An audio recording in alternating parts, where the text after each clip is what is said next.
To Echo, le programme économique de Tout TV Africa qui vous fait découvrir autrement le continent.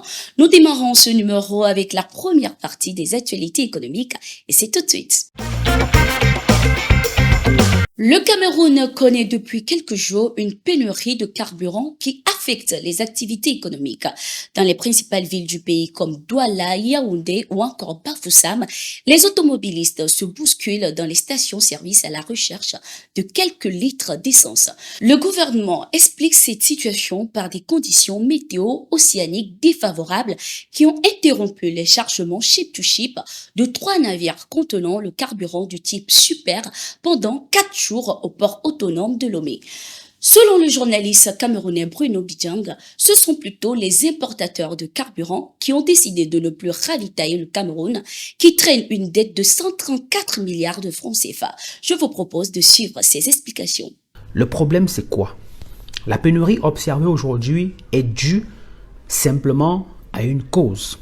C'est que l'État du Cameroun doit 134 milliards de francs CFA aux importateurs, au premier rang desquels la Total.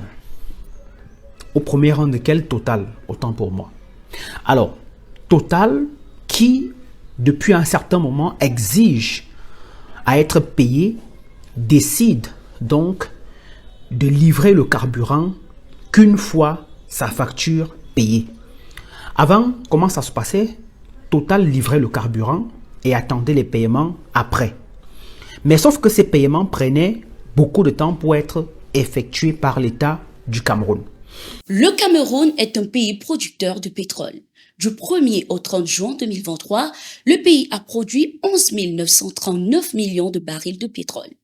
Depuis 2019, le Cameroun ne raffine plus son or noir. 4 des 13 unités de raffinage de la Société nationale de raffinage Sonara ont été détruites lors d'un incendie. La Confédération africaine de football CAF a annoncé cette semaine avoir signé un partenariat avec Ecobank, le groupe bancaire panafricain, en tant que sponsor officiel de la Coupe d'Afrique des Nations CAN Total Energy Côte d'Ivoire 2023.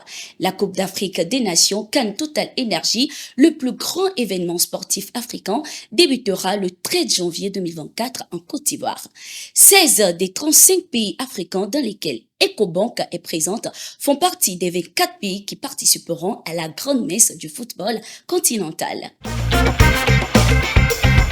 La Confédération africaine de football CAF a signé un accord historique avec le diffuseur panafricain New World TV pour les droits médias de la CAF en anglais et en langue locale couvrant la période de 2023 à 2025. Cet accord inclut la prochaine Coupe d'Afrique des Nations CAN Total Energy Côte d'Ivoire 2023. Le président de la CAF, Dr Patrice Motsepe, précise que cet accord représente le plus grand investissement d'un diffuseur panafricain dans l'histoire de la CAF avec des perspectives innovantes pour le visionnage du football. De son côté, Nimonka Kolani, directeur général de New World TV, souligne l'engagement de son média pour un accès abordable pour tous les Africains. Pour le dirigeant, cet accord constitue une opportunité pour renforcer les relations avec le public. Basé au Togo, New World TV a déjà acquis des droits sportifs majeurs, notamment les droits de télévision payantes dans toute l'Afrique subsaharienne pour la Coupe du Monde de la FIFA 2022 au Qatar. Ecobank Togo a remporté pour la 4e fois consécutive le prix de la banque de l'année au Togo lors de la soirée de récompense dénommée des Banca qui s'est tenue le 30 novembre 2023 à Londres au Royaume-Uni. La filiale togolaise du groupe bancaire panafricain Ecobank était également à la 18e édition de la foire internationale de Lomé qui a fermé ses portes le 10 décembre dernier. Une équipe de Tout TV Africa a suivi ses activités pour vous.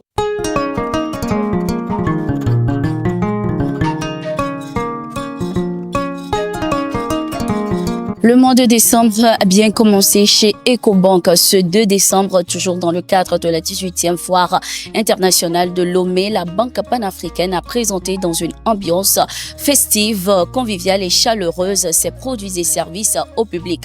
La banque a notamment présenté 3 de ses produits et les bénéfices de ces produits aux clients. Il s'agit notamment du Trade Hub, une plateforme qui permet à tous de faire la promotion des produits et du e-commerce, surtout sans frais. Ecobank a également présenté ses 5 cartes bancaires avec le caractère de production instantanée. Express Cash a également été mise en lumière, une solution de retrait de transfert d'argent que la banque a également présentée.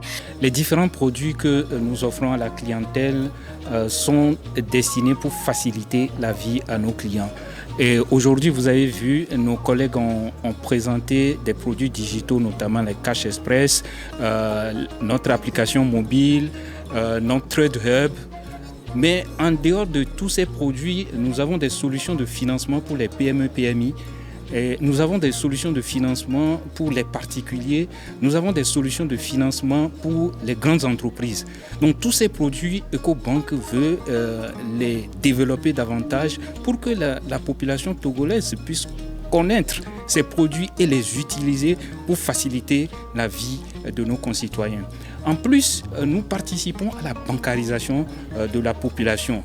Donc les différentes solutions que nous avons ont pour but de faciliter la vie et d'avoir de l'inclusion financière. C'est extrêmement important et vous savez, le gouvernement prône beaucoup davantage sur l'inclusion financière et nous voulons être le moteur, le véhicule qui conduit cette inclusion financière. C'est une banque bien organisée avec des solutions très innovantes, avec les outils informatiques, les outils de la pointe de la nouvelle technologie. C'est vraiment une banque qui soutient l'environnement, qui soutient le bien-être africain. Donc voilà, pour moi, c'est ça. Toutes ces présentations ont été faites ce jour par la banque afin d'améliorer la relation, l'espace client et d'être beaucoup plus proche de ceux-ci. Ces nouveaux produits facilitent, selon les responsables, la vie de tous les jours des clients. C'était Mabel Fiagnon pour Tout TV Africa. Je vous propose de suivre à présent la seconde partie des actualités économiques de l'Afrique. Victime des sanctions de la communauté économique des États de l'Afrique de l'Ouest et de l'UEMOA, les pays membres de l'Alliance des États du Sahel mûrissent les réflexions sur la création d'un nouvel espace monétaire. Le sujet a été évoqué par le président de la transition du Niger, le général Tiani, lors d'un entretien accordé à une télévision locale le 10 décembre 2023. Notre alliance doit évoluer dans le domaine politique et monétaire. Cette alliance a pour objectif de créer des conditions de prospérité pour le peuple, a-t-il déclaré. Au Burkina Faso, le président de la transition, le capitaine Ibrahim Traoré, a tenu des propos similaires en indiquant que l'Alliance des États du Sahel évoluera vers une alliance économique. Avec une population estimée à 66,25 millions et une superficie de 2 781 000 km², l'Alliance des États du Sahel regroupe le Niger, le Mali et le Burkina Faso, des pays immensément riches en ressources minières. Le Mali et le Burkina sont les plus grands producteurs d'or d'Afrique, juste derrière le Ghana, selon le classement 2022 du Conseil mondial de l'or. Le Niger, de son côté, est le deuxième producteur africain d'uranium et le 7e mondial selon les statistiques de l'Association nucléaire mondiale ANM. Le pays a produit en 2022 2020 tonnes d'uranium. L'Alliance des États du Sahel envisage de mettre sur pied un fonds de stabilisation ainsi qu'une banque d'investissement. Le sujet a été abordé par les ministres des Finances et d'économie des pays membres de l'AES lors d'une réunion à Bamako le 25 novembre 2023. La communauté économique des États de l'Afrique de l'Ouest, CEDEAO, s'oppose fermement à la création de l'Alliance des États du Sahel. Lors de la 64e conférence des chefs d'État et de gouvernement, l'institution a indiqué qu'elle rejette toute forme d'alliance visant à diviser la région et promouvoir des intérêts régionaux en son sein. Lors de la 64e session ordinaire de la conférence des chefs d'État et de gouvernement de la communauté économique des États de l'Afrique de l'Ouest qui s'est tenue à Abuja au Nigeria le 10 décembre 2023, la CEDEAO a décidé d'accélérer le processus d'adoption de la monnaie unique dénommée ECO.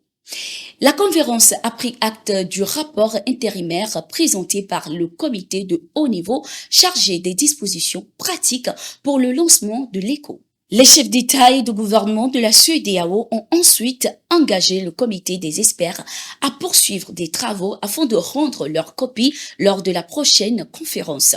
Selon le communiqué de la CEDEAO, la conférence ordonne également à l'Institut monétaire de l'Afrique de l'Ouest et à l'Agence monétaire de l'Afrique de l'Ouest de participer activement aux travaux du comité de haut niveau. Pour rappel, c'est en octobre 2013 que les chefs d'État de la CEDEAO ont décidé de franchir un nouveau cap avec le programme d'intégration monétaire en Afrique de l'Ouest. Les dirigeants de la CEDEAO ont mandaté 4 de leurs pairs, à savoir les présidents de la Côte d'Ivoire, du Ghana, du Niger et du Nigeria pour conduire ce processus au sein de la task force présidentielle. Ainsi, en 2020, ECO a été retenu comme nom de cette monnaie unique qui tarde à voir le jour. L'organisation ouest-africaine a annoncé le lancement de cette monnaie en 2027. C'est sur ce sujet de la monnaie unique ECO de la CEDEAO que s'achève ce numéro du magazine Tout ECO. Merci de l'avoir suivi. Rendez-vous la semaine prochaine pour une nouvelle aventure.